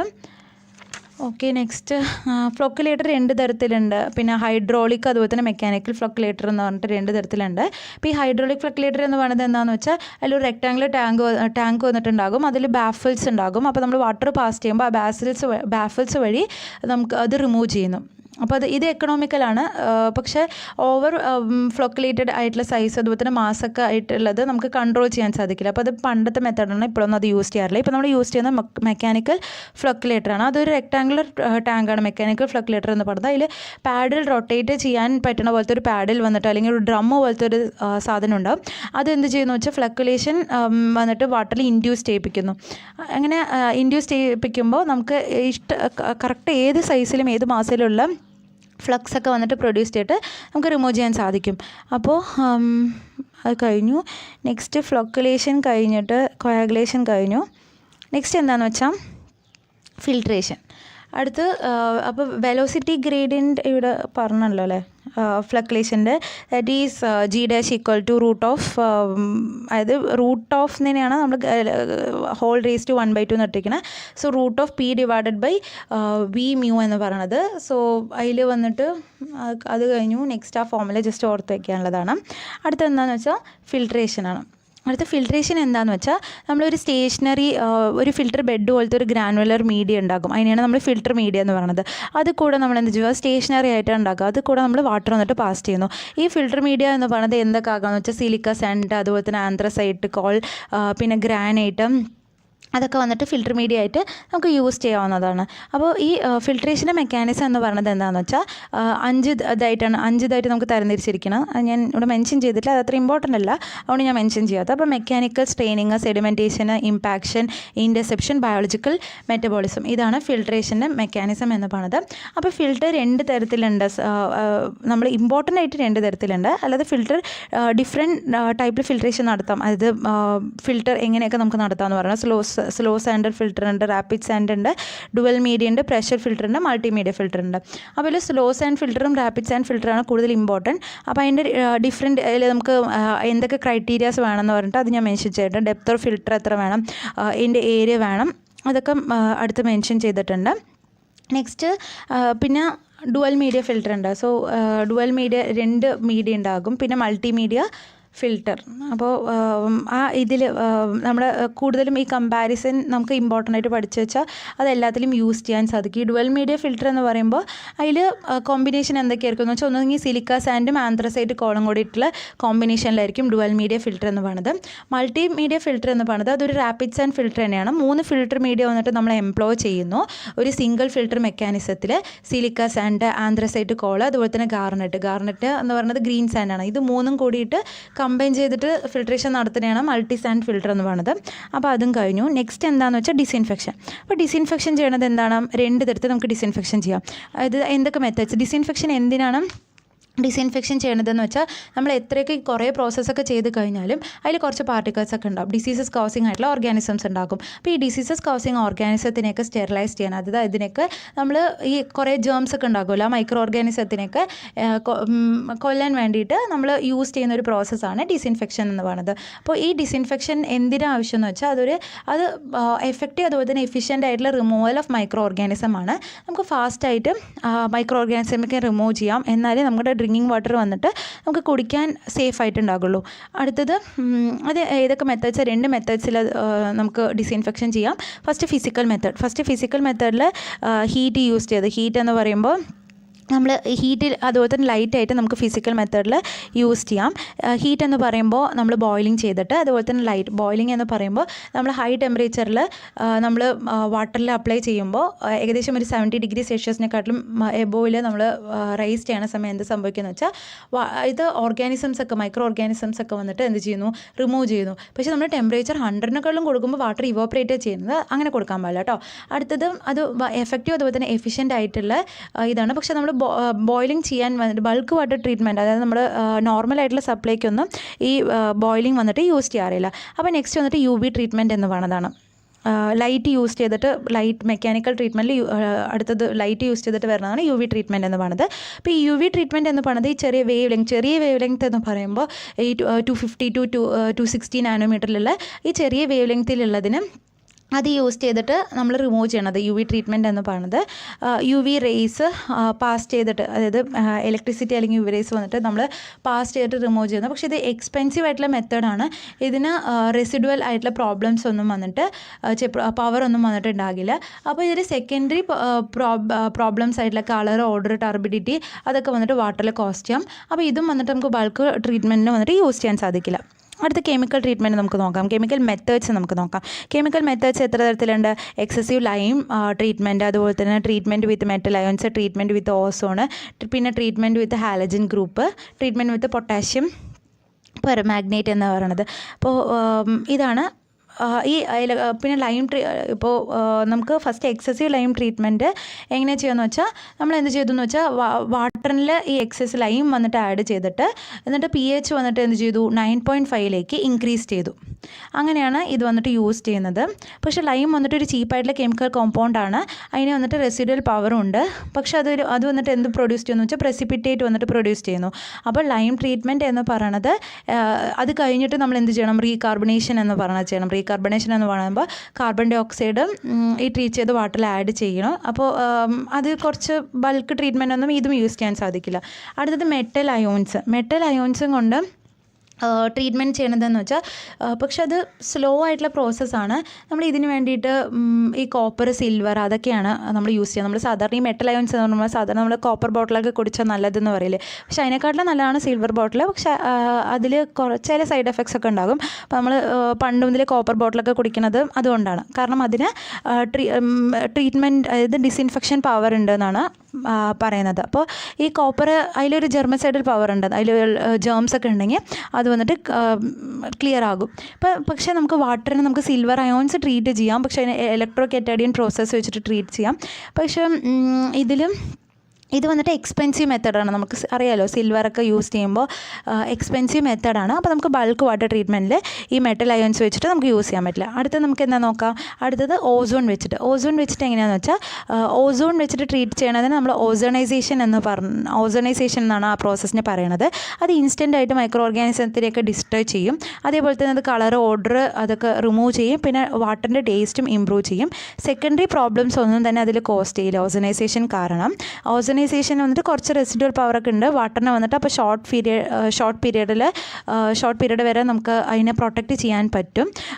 അപ്പോൾ ഈ ഓസോൺ എന്ത് ചെയ്തു എന്ന് വെച്ചാൽ ഈ ഇവിടെ ഞാൻ അത് O3+H2, അതായത് ഫസ്റ്റ് നമ്മൾ ഈ ഇലക്ട്രിക് ആർക്ക് കൊടുത്തിട്ട് ഹൈ വോൾട്ടേജ് കൊടുക്കുമ്പോൾ ഈ 3O2 വന്നിട്ട് 2O3 ആയിട്ട് മാറും. പിന്നെ O3 ഡിസോസിയേറ്റ് ചെയ്തിട്ട് O2+O ആയിട്ട് മാറും. ഈ O എന്ന് പറയുന്നതാണ് നൈസൻ്റ് ഓക്സിജൻ എന്ന് പറയുന്നത്. അപ്പോൾ അതാണ് ഈ ഡിസിൻഫെക്റ്റിംഗ് പവർ വന്നിട്ടുള്ളത്.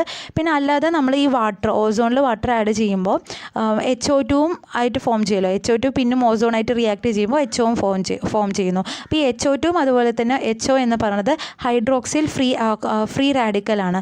അപ്പോൾ അത് വന്നിട്ട് പവർഫുൾ ആയിട്ടുള്ള ഓക്സിഡൻസ് ആണ്. അപ്പോൾ അത് വന്നിട്ട് എന്ത് ചെയ്യുന്നു? മൈക്രോ ഓർഗാനിസത്തിനെ ഓക്സിഡൈസ് ചെയ്യാനുള്ള പവർ വന്നിട്ട് അതിനുണ്ട്. നെക്സ്റ്റ് എന്താണെന്ന് വെച്ചാൽ ഹാലജൻ ഗ്രൂപ്പ്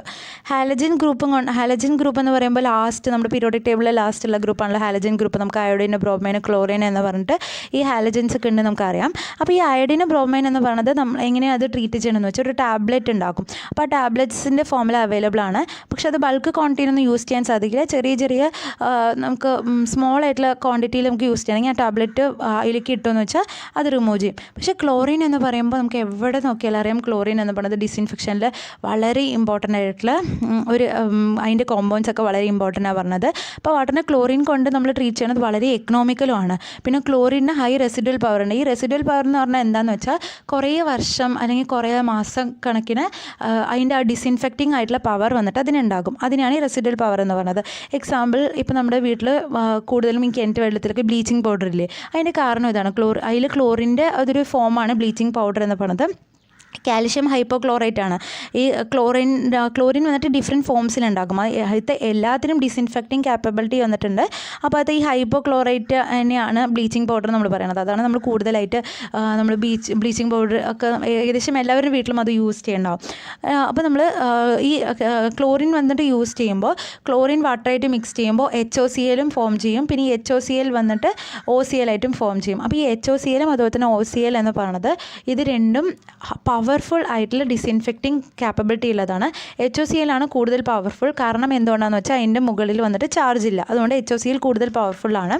അടുത്തത് എന്താണെന്ന് വെച്ചാൽ ക്ലോറിൻ ഡിമാൻഡ് ഇവിടെ എഴുതിയിട്ടുണ്ട്, കണ്ടോ, ഇതാണ് chlorine demand of this water. Chlorine dose കണ്ടുപിടിക്കാൻ ക്വസ്റ്റ്യൻസ് ഒക്കെ നമുക്ക് ചോദിക്കാറുണ്ട്. അപ്പോൾ ക്ലോറിൻ ഡോസ് കണ്ടുപിടിക്കാൻ ക്ലോറിൻ ഡിമാൻഡും റെസിഡ്യൂവൽ ക്ലോറിനും കൂടി പ്ലസ് ചെയ്താൽ മതി. ക്ലോറിൻ ഡിഫറെൻറ്റ് ഫോമിൽ വന്നിട്ട് അവൈലബിൾ ആണ്. ഹൈപ്പോക്ലോറേറ്റ്, ക്ലോറമൈൻ, ക്ലോറിൻ ഗ്യാസ്, പിന്നെ ക്ലോറിൻ ഡയോക്സൈഡ് ആയിട്ട്. അപ്പോൾ ഇതിൽ ഹൈപ്പോക്ലോറേറ്റ് എന്ന് പറയുന്നത് രണ്ട് തരത്തിൽ ഹൈപ്പോക്ലോറേറ്റ് വന്നിട്ട് ഉണ്ടാകും. ഒന്ന് കാൽഷ്യം ഹൈപ്പോക്ലോറേറ്റ്, അതിനെയാണ് നമ്മൾ ബ്ലീച്ചിങ് പൗഡർ എന്ന് പറഞ്ഞത്. അത് ഡിസിൻഫെക്റ്റായിട്ട് യൂസ് ചെയ്യാം. അടുത്തത് സോഡിയം, അതിൽ ബ്ലീച്ചിങ് പൗഡർ ഡോസൊക്കെ കണ്ടുപിടിക്കാൻ പറ്റും. ബ്ലീച്ചിങ് പൗഡർ ഡോസ് എന്ന് പറയുന്നത് കണ്ടുപിടിക്കാൻ ക്ലോറിൻ ഡോസിനെ വന്നിട്ട് നമ്മൾ അവൈലബിൾ ക്ലോറിൻ ഇൻ ബ്ലീച്ചിങ് പൗഡറിൽ ഡിവൈഡ് ചെയ്താൽ മതി. അതൊന്നും ആവശ്യമില്ല. പക്ഷേ നെക്സ്റ്റ് സോഡിയം ഹൈപ്പോക്ലോറേറ്റ് എന്ന് പറയുമ്പോൾ ഇതാണ് സോഡിയം ഹൈപ്പോക്ലോറേറ്റ്. അതിൽ ഏകദേശം 10 to 15% ഓഫ് ക്ലോറിനെ അടങ്ങിയിട്ടുണ്ടാവുള്ളൂ. പക്ഷെ അത് ഡിസിൻഫെക്റ്റൻ്റ് ആയിട്ടൊന്നും നമുക്ക് യൂസ് ചെയ്യാൻ സാധിക്കില്ല, ഈ സോഡിയം ഹൈപ്പോക്ലോറേറ്റ് എന്ന് പറയുന്നത്. നമുക്ക് ബ്ലീച്ചിങ് പൗഡർ പിന്നെ അറിയാമല്ലോ, കാൽഷ്യം ഹൈപ്പോക്ലോറേറ്റ് എവിടെ വേണമെങ്കിൽ നമ്മൾ എല്ലാവരും വീട്ടിൽ യൂസ് ചെയ്ത് കാണാവുന്നതാണ്. നെക്സ്റ്റ് ക്ലോറമൈൻസ്. സെക്കൻഡ് വന്നിട്ട് ക്ലോറമൈൻസ് എന്ന് പറയുന്നത് ഈ ക്ലോറിൻ വന്നിട്ട് അമോണിയായിട്ട് റിയാക്ട് ചെയ്യുമ്പോൾ ഉണ്ടാകുന്നതിനെയാണ് ക്ലോറമൈൻസ് എന്ന് പറയുന്നത്. അപ്പോൾ ഈ ക്ലോറിൻ വന്നിട്ട് ക്ലോറമൈൻസ് ആയിട്ട് പ്രസൻറ്റ് ചെയ്തിട്ടുള്ളതിനെ നമ്മൾ കമ്പൈൻ ക്ലോറൈൻ അല്ലെങ്കിൽ കമ്പൈൻലി അവൈലബിൾ ആയിട്ടുള്ള ക്ലോറൈൻ എന്ന് പറഞ്ഞിട്ട് രണ്ടായിട്ട് നമുക്ക് പറയാം. അപ്പോൾ ഈ ക്ലോറിൻ വന്നിട്ട് വാട്ടറായിട്ട് റിയാക്ട് ചെയ്യുമ്പോൾ HOCl പ്ലസ് HCl, അതായത് കുറേ ജസ്റ്റ് പ്രോസസ്സൊക്കെ കഴിഞ്ഞിട്ട് ലാസ്റ്റ് വരുന്ന പ്രോഡക്റ്റ് മാത്രം ഞാൻ പറയാം. മോണോക്ലോറമൈൻ, ട്രൈക്ലോറമൈൻ, അതേപോലെ തന്നെ NCl3 അതൊക്കെ ഉണ്ടാകും. അപ്പോൾ ഈ NH2Cl-ഉം NHCl2 എന്ന് പറയുന്നത് കൂടുതൽ പവർഫുള്ളാണ് ഏതിനെക്കാട്ടിലും. ട്രൈക്ലോറമൈൻ എന്ന് പറയുമ്പോൾ NCl3 ആണ്. അപ്പോൾ അതിനെക്കാട്ടിലും കൂടുതൽ പവർഫുള്ളാണ് NH2Cl-ഉം, അതായത് മോണോ ക്ലോറിനും NHCl2 ഡ്രൈ ക്ലോറമൈൻ എന്ന് പറയുന്നത്. ഓക്കെ, നെക്സ്റ്റ് എന്താണ്, പിന്നെ ക്ലോറിൻ ഗ്യാസ്. അപ്പോൾ ഈ ക്ലോറിൻ ഗ്യാസ് എന്ന് പറയുന്നത് അതൊരു greenish yellow colour ഗ്യാസാണ്. Panchan smell, ഒരു സഫക്കേറ്റിംഗ് ആയിട്ടുള്ള ഗ്യാസാണ്. അപ്പോൾ ഈ ക്ലോറിൻ ഗ്യാസിന് എന്ത് ചെയ്തു എന്ന് വെച്ചാൽ നമ്മൾ പ്രഷർ അപ്ലൈ ചെയ്യുമ്പോൾ ലിക്വിഡ് ഗ്യാസ് ആയിട്ട് ഫോം ചെയ്യും. അപ്പോൾ പിന്നെ പ്രഷർ പോകുമ്പോൾ തിരിച്ച് വീണ്ടും ക്ലോറിൻ ഗ്യാസിലേക്ക് വരും. അത് റിവേഴ്സിബിൾ പ്രോസസ്സാണ്. അപ്പോൾ ഇതും നമുക്ക് എന്ത് ചെയ്യാൻ പറ്റും, ഇത് ഓർഗാനിക് സബ്സ്റ്റൻസ് ആയിട്ട് റിയാക്ട് ചെയ്തു എന്ന് വെച്ചാൽ ട്രൈ ഹാലോ മീത്തേൻ എന്ന് പറഞ്ഞ ആ ഗ്യാസൊക്കെ വന്നിട്ട് വാട്ടറിൽ ഉണ്ടാക്കും. ഇതും നമ്മൾ യൂസ് ചെയ്യാറുണ്ട്, പക്ഷേ ഇത് അത്ര ഇതായിട്ട് യൂസ് ചെയ്യാറില്ല. നെക്സ്റ്റ് വന്നിട്ട് ക്ലോറിൻ ഡയോക്സൈഡ് എന്ന് പറയുന്നത് ഇൻസ്റ്റൻ്റ്ലി ആയിട്ട് ഓർഗാനിസത്തിന് എന്ത് ചെയ്യുന്നു, ഡിസ്ട്രോയ് ചെയ്യുന്നു, പെട്ടെന്ന് തന്നെ അത് ഡിസ്ട്രോയ് ചെയ്യുന്നു. അപ്പോൾ ഈ ക്ലോറിൻ ഡയോക്സൈഡ് എന്ന് പറയുന്നതിന് അത്ര റിസ്ക് ഒന്നുമില്ല. നമ്മൾ ഏത് ക്ലോറിൻ ഡയോക്സൈഡ് എന്ന് പറയുമ്പോൾ അത്ര റിസ്ക് ഒന്നും വാട്ടറില്ല. അപ്പോൾ ഇതിനും ഇപ്പോൾ കുറേ ഇതിന് വന്നിട്ട് പിന്നെ അത് pH-ന് ഇൻഡിപെൻഡൻ്റ് ആയിട്ട് ഇത്ര pH-ലാണ് ഇത് വർക്ക് ചെയ്യുള്ളൂ, അങ്ങനത്തെ pH-ൻ്റെ കാര്യമൊന്നുമില്ല. ഈ കൂടുതൽ നമ്മൾ ക്ലോറിൻ എന്തിനാണ് യൂസ് ചെയ്യുന്നതെന്ന് വെച്ചാൽ നമ്മൾ അതിന് മുമ്പ് പഠിച്ചതിനൊക്കെ pH ഡിപ്പെൻഡ് ആണ് അല്ലേ. അപ്പോൾ ഇതിനൊന്നും pH ഒന്നും ഇല്ലാതെ തന്നെ നമുക്ക് യൂസ് ചെയ്യാവുന്നതാണ്. അപ്പോൾ ക്ലോറിൻ ഡയോക്സൈഡ് പിന്നെ എന്താണെന്ന് വെച്ചാൽ ഈ ഓർഗാനിസത്തിന് റിമൂവ് ചെയ്യണം, പെർസെൻറ്റേജ് റിമൂവൽ, അതായത് കൈനറ്റിക്സ് ഓഫ് ഡിസിൻഫെക്ഷൻ എന്ന് പറയും. ക്ലോറിനേഷൻ അതിൻ്റെ ജസ്റ്റ് ആ ഫോമിൽ നോക്കിയാൽ മതി. പിന്നെ അത് കഴിഞ്ഞ് അതിൽ K എന്ന് പറയുന്നത് എന്താണെന്ന് വെച്ചാൽ ഡിസിൻഫെക്ഷൻ റേറ്റ് കോൺസ്റ്റൻ്റ് ആണ്. ചിലപ്പോൾ അത് ബേസ് ചെയ്തിട്ട് ന്യൂമറിക്കൽസ് ചോദിക്കാറുണ്ട്. നെക്സ്റ്റ് എന്താണെന്ന് വെച്ചാൽ chlorination, different types of chlorination ഉണ്ട്. Pre, post, plain chlorination, double chlorination, super chlorination, അതേപോലെ തന്നെ ഡീക്ലോറിനേഷൻ എന്ന് പറയുന്നത്. അപ്പോൾ അത് കുറേ വാസ്റ്റാണ്. പിന്നെ അടുത്തത് എന്താണെന്ന് വെച്ചാൽ നെക്സ്റ്റ് ഈ വാട്ടർ സപ്ലൈയിൽ പിന്നെ അടുത്ത് വരണം എന്താണെന്ന് വെച്ചാൽ മിസ്ലീനിയസ് ആയിട്ടുള്ള വാട്ടർ ട്രീറ്റ്മെൻറ്റ് എന്ന് പറയുന്നത്. അപ്പോൾ നമ്മളിപ്പോൾ പഠിച്ചതൊക്കെ എന്താണ്, കൂടുതലും സർഫസ് വാട്ടർ ട്രീറ്റ്മെൻറ്റ് ആണ്. നെക്സ്റ്റ് വന്നിട്ട് നമ്മൾ പഠിക്കാൻ പോകുന്നത് ഗ്രൗണ്ട് വാട്ടർ ട്രീറ്റ്മെൻറ്റ് ആണ്. അപ്പോൾ സർഫസ് വാട്ടർ ട്രീറ്റ്മെൻറ്റ് എന്ന് പറയുന്നത് അത്ര സിമ്പിളൊന്നുമല്ല. നമുക്ക് ഏകദേശം സർഫസിൽ ചെയ്യാൻ പറ്റാവുന്നതാണ്. ഗ്രൗണ്ട് വാട്ടർ ട്രീറ്റ്മെൻറ്റ് എന്ന് പറയുമ്പോൾ നമ്മൾ ഗ്രൗണ്ടിലുള്ള വാട്ടറിനെ എടുത്തിട്ട് നമ്മൾ ട്രീറ്റ് ചെയ്യണത്. അപ്പോൾ അത് വന്നിട്ട് 2 മെത്തേഡിൽ കുറേ മെത്തേഡ്സിൽ ചെയ്യാം. അപ്പോൾ ഫസ്റ്റ് ഈ ഗ്രൗണ്ട് വാട്ടർ ട്രീറ്റ്മെൻറ്റിനെ എയറേഷൻ അതുപോലെ തന്നെ വാട്ടർ സോഫ്റ്റനിങ് ആയിട്ട് ചെയ്യാം. എയറേഷൻ വന്നിട്ട് രണ്ട് തരത്തിലുണ്ട്. Dispersion of this air water in to എയറും അതുപോലെ തന്നെ എയർ ഇൻ ടു വാട്ടർ എന്ന് പറയുന്നത്. ഒന്നുമില്ല, നമ്മൾ അതായത് വാട്ടറിനെ എയറിലേക്ക് കൊടുക്കുകയും പിന്നെ എയറിന് അതിൻ്റെ വൈസ് വേഴ്സായിട്ട് കൊടുത്തിട്ട് നമ്മൾ റിമൂവ് ചെയ്യുകയാണ്. എയറേഷൻ എന്ന് പറയുന്നത് എയർ ആഡ് ചെയ്യണം നമ്മൾ എയറേഷൻ എന്ന് പറയുന്നത്. അടുത്ത നെക്സ്റ്റ് എന്താണെന്ന് വെച്ചാൽ water softening. Water softening different വേസിലുണ്ട്. ഫസ്റ്റ് ബോയിലിംഗ് എന്ന് പറയുന്നത് കാർബണേറ്റ് ഹാർഡ്നെസ് കൊണ്ട് കോസ്റ്റ് ചെയ്ത് കാൽഷ്യത്തിനെ റിമൂവ് ചെയ്യുന്നു. അടുത്ത ലൈം ട്രീറ്റ്മെൻറ്റ് എന്ന് പറയുന്നത് കാൽഷ്യം കാർബണേറ്റിന്, അതായത് കാൽഷ്യം അതുപോലെ തന്നെ മെഗ്നീഷ്യം, ഈ കാർബണേറ്റ് ഹാർഡ്നെസ് കൊണ്ട് കോസ്റ്റ് ചെയ്ത് കാൽഷ്യം മെഗ്നീഷ്യത്തിനെ റിമൂവ് ചെയ്യുന്നു. അതേപോലെ തന്നെ നോൺ കാർബണേറ്റ് ഹാർഡ്നെസ് ആയ മാഗ്നീഷ്യത്തിനെ റിമൂവ് ചെയ്യുന്നു. പക്ഷേ ഈ ലൈം ട്രീറ്റ്മെൻറ്റ് കൊണ്ട് കാൽഷ്യം നോൺ കാർബണേറ്റ് ഹാർഡ്നെസ് കൊണ്ടുണ്ടായ കാൽഷ്യത്തിനെ റിമൂവ് ചെയ്യാൻ സാധിക്കില്ല. അപ്പോൾ നമ്മൾ അടുത്ത ലൈം സോഡ പ്രോസസ്സ് എന്ന് പറയുന്നത് നമ്മൾ എന്ത് ചെയ്തു, എംപ്ലോയ് ചെയ്തു. അപ്പം ഈ ലൈം സോഡ പ്രോസസ്സിൽ സോഡയാണ് നോൺ കാർബണേറ്റ് ഹാർഡ്നെസ് കോസ്റ്റ് ചെയ്യുന്ന കാൽഷ്യത്തിനെ റിമൂവ് ചെയ്യുന്നത്. നെക്സ്റ്റ് അയൺ എക്സ്ചേഞ്ച് പ്രോസസ്സ് എന്ന് പറയുന്നത് സിയോളൈറ്റിനെയാണ് നമ്മൾ സിയോളൈനേറ്റ് പ്രോസസ്സിനെയാണ് നമ്മൾ അയൺ എക്സ്ചേഞ്ച് പ്രോസസ്സ് എന്ന് പറയുന്നത്. അതിൽ സിയോളൈറ്റ് നമ്മൾ ആഡ് ചെയ്യുന്നു. അതായത് ഇത് വന്നിട്ട് വാട്ടറിലുള്ള എല്ലാ ഹാർഡ്നെസ്സിനെയും റിമൂവ് ചെയ്തിട്ട് സീറോ ഹാർഡ്നെസ് വാട്ടറായിട്ട് ലാസ്റ്റ് ഫോം ചെയ്യുന്നു. ഇതിൽ വന്നിട്ട് ഹാർഡ്നെസ് കോസിങ് ചെയ്തിട്ടുള്ള കാൽഷ്യം മെഗ്നീഷ്യം ഇതൊക്കെ നമ്മൾ നോൺ ഹാർഡ്നെസ് കോസ് ചെയ്യുന്ന കാറ്റയോൺസ് ആയിട്ടുള്ള Na+ആയിട്ട് നമ്മൾ എന്ത് ചെയ്തു എന്ന് വെച്ചാൽ എക്സ്ചേഞ്ച് ചെയ്യിപ്പിക്കുന്നു. അതായത് ഈ സിയോളൈറ്റ് ബെഡ് എന്ന് പറഞ്ഞിട്ടൊരു ബെഡ് ഉണ്ടാക്കും. ആ സിയോളൈറ്റ് ബെഡിൽ സോഡിയം അലുമിനിയം സിലിക്കേറ്റ് അതായത് Na+ കണ്ടെയ്ൻ ചെയ്യും. പിന്നെ നമ്മുടെ വാട്ടറിനെ എന്ത് ചെയ്തു, നമ്മൾ അതിൽ സപ്ലൈ ചെയ്തു. നമ്മൾ വാട്ടറിൽ ഹാർഡ്നെസ് ഉണ്ടാക്കുമല്ലോ, Ca2+ഉം Mg2+ഉം. അപ്പോൾ ഈ Ca2+ഉം Mg2+ഉം ഈ സിയോളൈറ്റിലുള്ള Na+ഉമായിട്ട് എക്സ്ചേഞ്ച് ചെയ്തിട്ട് ഹാർഡ്നെസ് അങ്ങനെ റിമൂവ് ചെയ്യുന്നതാണ്. അപ്പോൾ അത് കഴിഞ്ഞു ലൈം സോഡ പ്രോസസ്സ്, പിന്നെ അയൺ എക്സ്ചേഞ്ച് പ്രോസസ്സ് കഴിഞ്ഞു. നെക്സ്റ്റ് അടുത്തത് വന്നിട്ട് അടുത്തത് ഡിസലിനേഷൻ ഓഫ് വാട്ടറിൽ വരുന്നതാണ് ഈ റിവേഴ്സ് ഓസ്മോസിസ് എന്ന് പറയുന്നത്. ഓസ്മോസിസ് എന്ന് പറയുന്നത് ഹയർ കോൺസെൻട്രേഷൻ മുതൽ ലോവർ കോൺസെൻട്രേഷനിലേക്ക് പോകുന്നതാണ്. അപ്പോൾ റിവേഴ്സ് എന്ന് പറയുമ്പോൾ നമ്മൾ റിവേഴ്സായിട്ട് പ്രഷർ അപ്ലൈ ചെയ്തിട്ട് കൊടുക്കുന്നതാണ്. അപ്പോൾ സലൈൻ വാട്ടറിൽ നിന്ന് ഫ്രഷ് വാട്ടർ കിട്ടാൻ വേണ്ടിയിട്ടാണ് കൂടുതൽ യൂസ് ചെയ്യുന്നത്. നമ്മൾ ഇവിടെ ഒന്നും യൂസ് ചെയ്യാറില്ല, കാരണം ഇവിടെ ഓൾറെഡി വാട്ടർ നിറയെ അവൈലബിൾ ആയതുകൊണ്ട്. അടുത്ത് ഇലക്ട്രോ ഡയാലിസിസ് എന്ന് പറയുന്നത്. ഇലക്ട്രോ ഡയാലിസിസ് എന്ന് പറയുന്നത് ഒരു മെംബ്രെയിൻ സെപ്പറേഷൻ ടെക്നിക്കാണ്. അത് കാത്തോഡ് ആനോഡ് വെച്ചിട്ട് ചാർജ് പാർട്ടിക്കിൾസ് ഒരു മെംബ്രെയിൻ ഉണ്ടാക്കും. അത് വെച്ചിട്ട് ചാർജ് പാർട്ടിക്കിൾസ് അങ്ങോട്ടും ഇങ്ങോട്ടും എക്സ്ചേഞ്ച് ചെയ്യുന്നതാണ്. നെക്സ്റ്റ് ഡിസ്റ്റിലേഷൻ എന്ന് പറയുന്നത് നമ്മൾ ഓൾറെഡി ചെറുപ്പം വരെ പഠിച്ചിട്ടുണ്ടാവും. സലൈൻ വാട്ടറിനെ വേപ്പറൈസേഷൻ ചെയ്തിട്ട് ആ വേപ്പറിനെ കണ്ടൻസേഷൻ ചെയ്യും. അതായത് വേപ്പറിനെ കണ്ടൻസേഷൻ ചെയ്തിട്ട് പിന്നെ നമ്മൾ ഡിസ്റ്റിൽ വാട്ടറായിട്ട് യൂസ് ചെയ്യും. അത് 100% പ്യുവറാണ്. പിന്നെ അടുത്ത ഉള്ളത് ഫ്ലോറിഡേഷനും ഡീഫ്ലോറിഡേഷനുമാണ്. ഫ്ലോറിഡേഷൻ വന്നിട്ട് ക്യാരിഡ് ഔട്ട് ചെയ്യണത് എങ്ങനെയാണെന്ന് വെച്ചാൽ സോഡിയം ഫ്ലോറൈഡ് വന്നിട്ട് നമ്മൾ വാട്ടറിലേക്ക് ആഡ് ചെയ്യും.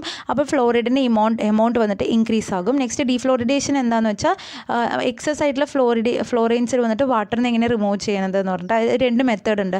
ഒന്ന് വന്നിട്ട് ആക്ടിവേറ്റഡ് അലുമിനിയം ആയിട്ട് ട്രീറ്റ് ചെയ്യണത്, രണ്ടാമത്തത് നൽഗോണ്ട മെത്തേഡ് എന്ന് പറയുന്നത്. നൽഗോണ്ട എന്ന് പറഞ്ഞത് alum plus lime plus bleaching powder ഇത് മൂന്നും ആഡ് ചെയ്യുമ്പോൾ ആ പ്രോസസ്സിനെയാണ് നമ്മൾ നൽഗോണ്ട ടെക്നിക്ക് എന്ന് പറയുന്നത്. നമ്മൾ 12th പഠിച്ചിട്ടുണ്ടാവും.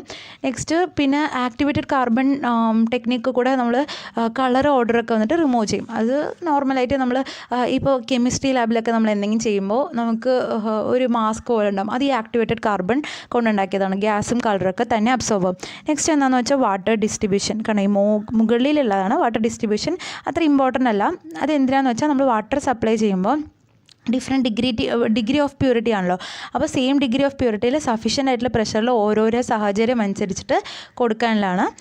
അത് കുറേ ടൈപ്സ് ഉണ്ട്. ഗ്രാവിറ്റി സിസ്റ്റം എന്ന് പറയുമ്പോൾ ഹയർ ലെവലിൽ നിന്ന് ലോവർ ലെവലിലേക്ക് വാട്ടർ സപ്ലൈ ചെയ്യുമ്പോൾ ഗ്രാവിറ്റീൻ്റെ സഹായത്തോടെ കൊടുക്കുന്നതാണ് ഗ്രാവിറ്റി സിസ്റ്റം.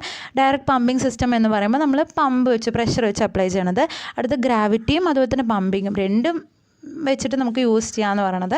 പിന്നെ അതിൻ്റെ സപ്ലൈയിൽ കുറേ സിസ്റ്റം ഉണ്ട്. അതായത് കണ്ടിന്യൂസ് സപ്ലൈ സിസ്റ്റം, അതുപോലെ തന്നെ intermediate supply system. Continuous supply system എന്ന് പറയുമ്പോൾ നമുക്കൊക്കെ കിട്ടുന്നത് അത് 24 hours വെള്ളം നമുക്ക് കിട്ടും, അവൈലബിൾ ആണ്. അതാണ് കണ്ടിന്യൂസ് സപ്ലൈ എന്ന് പറയുന്നത്. ഇൻ്റർമീഡിയറ്റ് സപ്ലൈ എന്ന് പറയുമ്പോൾ ഒരു ദിവസത്തിൽ 1 time സപ്ലൈ, 2 time സപ്ലൈ. കൂടുതലും ഈ ചെന്നൈ പോലത്തെ സ്ഥലങ്ങളിലൊക്കെ ഇൻ്റർമീഡിയറ്റ് സപ്ലൈ ആയിരിക്കും. നമുക്കൊക്കെ കൂടുതലും കണ്ടിന്യൂസ് സപ്ലൈ ആയിരിക്കും കിട്ടുക. അത് കഴിഞ്ഞു. പിന്നെ കുറേ തരത്തിൽ ലേഔട്ട്സ് ഓഫ് ദിസ് വാട്ടർ ഡിസ്ട്രിബ്യൂഷനിൽ ഡിഫറെൻറ്റ് ലേഔട്ട്സിൽ, അതായത് ഓരോ പർട്ടിക്കുലർ പ്ലേസ് അനുസരിച്ചിട്ട് വാട്ടർ എങ്ങനെയൊക്കെ നമുക്ക് ഡിസ്ട്രിബ്യൂട്ട് ചെയ്യാമെന്ന് പറഞ്ഞിട്ടുള്ള അങ്ങനത്തെ different system. Dead end system, അതുപോലെ തന്നെ grid iron layout, circular layout, radial layout, അത്രയേ ഉള്ളൂ. അപ്പോൾ നമ്മൾ ഫുള്ള് വാട്ടർ സപ്ലൈ ഫുള്ളായിട്ട് ഇതിലേക്ക് കവർ ചെയ്യാനാണ് നോക്കിയിരിക്കുന്നത്. ജസ്റ്റ് ഓരോ ചാപ്റ്റേഴ്സും ഡിഫറെൻറ്റ് ചാപ്റ്റേഴ്സ് ഉണ്ട്. ആ ചാപ്റ്റേഴ്സ് എല്ലാം കൂടി ഇൻക്ലൂഡ് ചെയ്തിട്ടുള്ള ഒരു ഇതാണിത്. ഓക്കെ.